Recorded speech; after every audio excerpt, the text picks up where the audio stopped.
জাহান্নামের ভয়াবহতার বর্ণনা দিতে গিয়ে কুরআনে কারিমে বারবার বলা হয়েছে নার তথা আগুন, যে আগুনের তীব্রতা গায়ের চামড়া খসিয়ে ফেলবে এবং পুনরায় আবার আগের মতো ফিরে আসবে।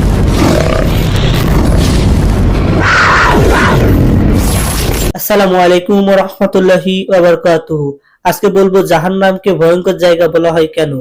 এটি ইসলামের পাপীদের জন্য একটি নির্ধারিত যন্ত্রণাদায়ক স্থান।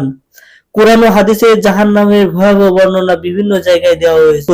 নাম্বার 1, তীব্র আগুন। জাহান্নামের প্রধান শাস্তি হলো তীব্র আগুন। এই আগুনের তাপ এতই বেশি যে শরীরকে পুড়িয়ে ছাই করে দেয়।